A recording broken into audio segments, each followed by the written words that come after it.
Quelle est la rencontre qui t'a le plus marqué au cours de ta carrière en tant que ministre? Question très très difficile parce que j'ai rencontré évidemment beaucoup de monde. Vous savez, j'ai été ministre de 1998 à 2004, 2005. J'ai été ministre encore depuis 2014 jusqu'à aujourd'hui. Et donc j'ai rencontré beaucoup de monde. J'ai été touché par plein d'événements, de situations. Et si je devais choisir peut-être une seule situation et une seule rencontre, je veux raconter une petite histoire.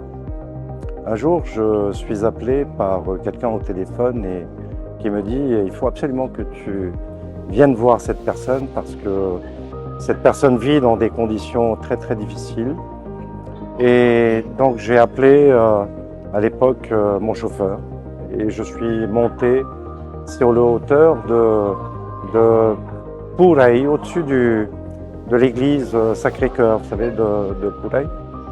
Et je ne pensais pas arriver à la rencontre d'une personne et surtout des conditions de vie de cette personne. Là, nous sommes en l'an 1999-2000, j'étais déjà ministre du Logement. Et à cette occasion, j'aboutis sur un champ un peu cultivé, mais pas grand-chose. Et je rencontre cette dame dans une cabane délabrée, évidemment, avec un sol fait de mamou. C'est-à-dire que lorsque je suis arrivé, il pleuvait. Et cette dame avait environ 85 ans. Et dans cette petite cabane figurait un lit sur lequel elle avait entreposé tout ce qu'elle avait de valeur, c'est-à-dire ses robes, son matelas évidemment. Et puis elle avait à côté non pas un réchaud, elle avait un titata. Vous savez, un titata, c'est là où on fait chauffer de l'eau. Et elle faisait chauffer son eau à l'extérieur. Figurez-vous que cette dame qui s'appelait Madame Cridland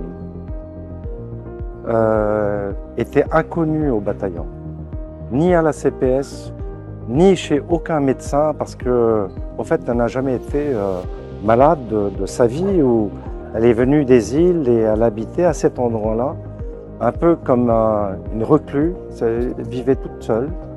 Et donc j'ai passé un peu de temps avec elle et j'ai appelé évidemment les services sociaux, j'ai appelé l'OPH, j'ai appelé tout le monde, parce qu'à cette époque-là, je trouvais quand même non seulement remarquable, mais absolument inadmissible qu'il y ait au moins un individu en Polynésie qui ne soit connu de personne. Et ce que nous avons fait d'abord, c'est qu'elle avait droit à toucher toutes ces indemnités de retraite, c'est-à-dire de minimum vieillesse pendant toutes ces années, c'est-à-dire depuis ses 60 ans. Donc 60 ans, ça fait 25 ans de rattrapage.